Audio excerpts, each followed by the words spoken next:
Hi friends, welcome to my channel. So ఇప్పుడు నేను ఈ వీడియో ఎందుకు చేస్తున్నాను అంటే, చాలామంది తెలంగాణ హిస్టరీ అని అంటే శాతవాహనుల దగ్గర నుంచి చదవడం స్టార్ట్ చేస్తారు. కానీ శాతవాహనుల కంటే ముందున్నటువంటి చారిత్రక పూర్వయుగం ఉంటుంది కదా, అంటే దిగువరాతి యుగము, ఎగువరాతి యుగం. ఓకే, అప్పుడు చారిత్రక పూర్వయుగం నుంచి మనం చదవడం స్టార్ట్ చేయాలి. ఎందుకంటే మనకి టీజీపీఎస్సీ కండక్ట్ చేసినటువంటి గ్రూప్ 3 ఎగ్జామ్స్లో కూడా ఈ చారిత్రక పూర్వయుగం నుంచి క్వశ్చన్స్ వచ్చాయన్నమాట. అయితే నేను నా ఛానల్లో క్లాసెస్ చెప్పినప్పుడు నేను మీకు హైలైట్ చేసి చూపించాను, ఇది గ్రూప్ 3లో వచ్చింది, గ్రూప్ 2లో వచ్చింది అని చెప్పేసి.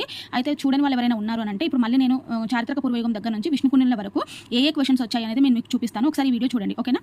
సో ఫస్ట్ క్వశ్చన్ చూడండి, ఈ క్వశ్చన్ ఓకేనా. పడమటి కనుమలకు చెందినటువంటి సహ్యాద్రి శ్రేణి, సత్మాల శ్రేణి అజంతా శ్రేణి నుండి వేరై ఆగ్నేయ దిశగా తెలంగాణలోకి ప్రవేశించాయి. ఈ సహ్యాద్రి శ్రేణి, సత్మాల శ్రేణి అనేది తెలంగాణ గ్రూప్ 3 పేపర్ 1లో వచ్చిందనమాట, ఓకేనా. సో ఇంకొక క్వశ్చన్ చూడండి, ఈ క్వశ్చన్ మధ్యరాతి యుగానికి చెందినటువంటి మొదటి తరం చిత్రలేఖనాలు మహబూబ్నగర్ జిల్లాలోని సంగోనిపల్లి, ఇది మెన్షన్ చేశాడు, మహబూబ్నగర్ జిల్లాలోని సంగోనిపల్లి రాతి గుహల్లో ఉన్నాయి. ఇది కూడా గ్రూప్ 3 పేపర్ 1లో ఇచ్చాడనమాట, ఓకేనా. సో నెక్స్ట్ ఇంకా ఇది చూడండి, ఇది గ్రూప్ 1 ప్రిలిమ్స్లో ఇచ్చాడు. సో వీళ్ళు పంటలు పెద్ద ఎత్తున పండించడం కోసం పశువులను మచ్చిక చేసుకున్నారు. ఆవులు, గొర్రెలు, గేదెలు, కుక్కలు లాంటి వాటిని మచ్చిక చేసుకున్నారని చెప్పేసి ఇది గ్రూప్ 1 ప్రిలిమ్స్లో మనకి వచ్చిందనమాట, ఓకేనా. తర్వాత ఇంకొకటి గ్రూప్ 1 ప్రిలిమ్స్లోనే ఆ బిట్టుతో పాటు ఇది కూడా వచ్చిందనమాట, ఏపీ బిట్టులాగా.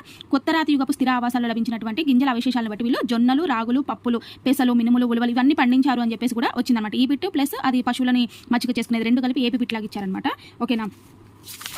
తర్వాత మనకి ఇంకా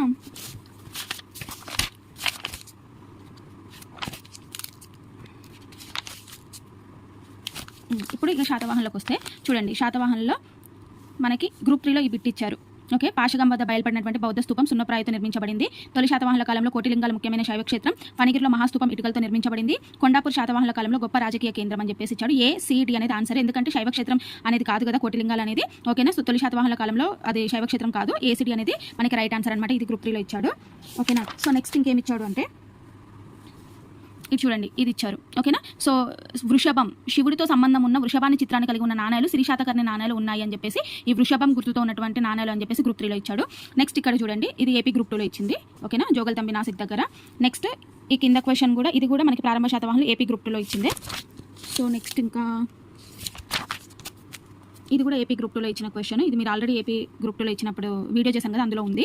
ఇదిగోండి, ఇది గ్రూప్ 3లో ఇచ్చారు మళ్ళీ. ఇది సింహాల రాకుమార్తె లీలావతిని సప్తమ గోదావరిలో భీమేశ్వర సన్నిధిలో వివాహం చేసుకున్నాడు ఉంది కదా. లీలావతి పరిణయంలో హాలుడి యొక్క వివాహం శకరాకుమారితో అని ఇచ్చాడనమాట. శకరాకుమారి కాదు, సింహాల రాకుమార్తె అనమాట. ఇది గ్రూప్ 3లో ఇచ్చిన క్వశ్చన్, ఓకేనా. సో నెక్స్ట్ వచ్చేసి ఇది గ్రూప్ 4లో ఇచ్చాడు. ఏది మనకి గౌతమిపుత్ర శాతకర్ణి వర్ణ సంకరణ ఆపడానికి పూనుకున్నాడు అని ఇచ్చాడు కదా, వర్ణ సాంకర్య నిరోధకాన్ని గ్రూప్ 4లో ఇచ్చిన క్వశ్చన్ ఇది. తర్వాత ఇది వచ్చేసి మళ్ళీ ఇది ఏపీ గ్రూప్ 2లో ఇచ్చిన క్వశ్చన్, ద్విభాషతోటి ప్రాకృతం తమిళం అని చెప్పేసి. సో నెక్స్ట్ ఇంకా వచ్చేసి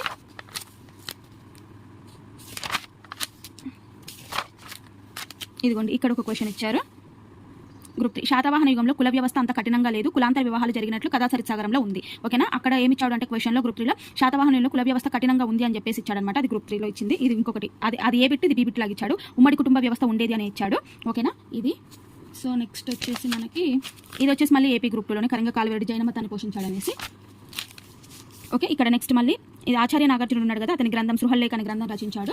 తర్వాత ఇక్కడ మ్యాచ్ ద ఫాలోయింగ్ ఇచ్చాడు అనమాట. ఆచార్య నాగార్జున సృహల్లేఖ, గాథా సప్తశతి వచ్చేసి హాలుడు, ఓకేనా. నెక్స్ట్ గుణాఢ్యుడు బృహత్ కథ, ఓకేనా. శర్వవర్మ కాతంత్ర వ్యాకరణము, కుతూహలుడు లీలావతి, ఇవన్నీ కూడా గ్రూప్ 3లో ఇచ్చిన క్వశ్చన్స్ అనమాట, ఓకేనా.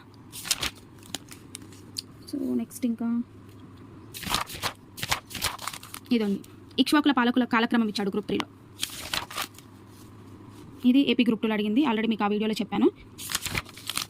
ఇదిగోండి, ఇది గ్రూప్ 1 ప్రిలిమ్స్లో అడిగింది. ఏంటి, శాంతమూలుడు వైదిక మతాభిమాని, ఇది ప్రిలిమ్స్లో అడిగారు. ఇది వచ్చేసి మళ్ళీ ఏపీ గ్రూప్ 2లో అడిగిన క్వశ్చనే. ఇది కూడా ఏపీ గ్రూప్ 2లో అడిగిన క్వశ్చనే.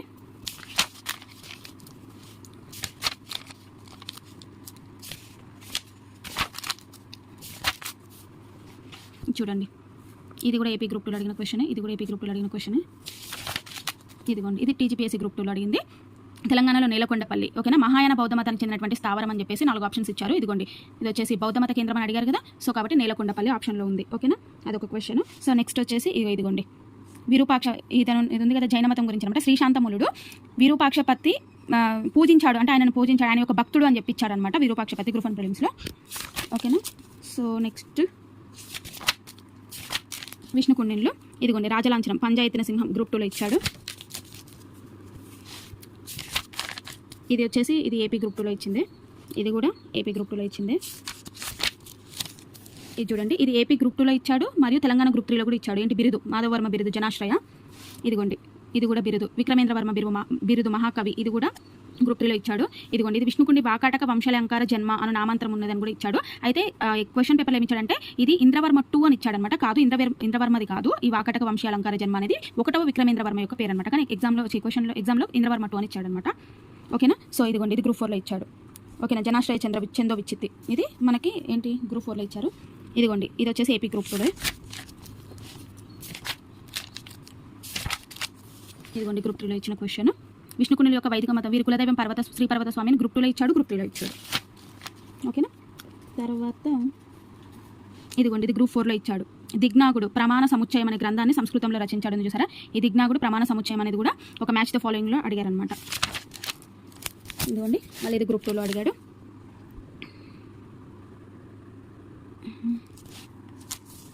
ఇదిగోండి విద్యా సరస్వతి అభివృద్ధి గ్రూప్ 2లో అడిగాడు. గట్టిగా స్థానాన్ని ఏర్పాటు చేశారు అని చెప్పేసి కీసరలో గట్టిగా స్థానాన్ని ఏర్పాటు చేశారు కదా, అది అడిగారు. ఇది వచ్చేసి మళ్ళీ ఏపీ గ్రూప్ 2లో అడిగిన క్వశ్చన్. ఇది మళ్ళీ టీజీపీఎస్సీ గ్రూప్ 2లో అడిగిన మ్యాచ్ ద ఫాలోయింగ్. విష్ణుకుండిల కులదైవం శ్రీ పర్వత స్వామి మనం ఇందాక చూసాము. వైదిక మతాన్ని గాఢంగా అనుసరించిన వీరు బౌద్ధ జైన మతాన్ని వేధింపులకు గురి చేశారని ఇది రాంగ్. ఓకేనా.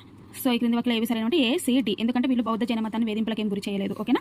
సో ఇవి ఏంటి అని అంటే మనకి స్టార్టింగ్ లెసన్ నుంచి ఏమేమి క్వశ్చన్స్ వచ్చాయని. ఓకేనా. సో చూడండి ఒకసారి ఈ వీడియో చూస్తే మీరు కూడా మీ నోట్స్లో హైలైట్ చేసుకోండి ఎలా అడుగుతున్నారు బిట్స్ అనేది మీకు అర్థమవుతుంది. ఓకేనా. సో ఈ వీడియో నచ్చితే మాత్రం సో లైక్ చేయండి, షేర్ చేయండి, సబ్స్క్రైబ్ చేయండి. Okay. Thank you very much.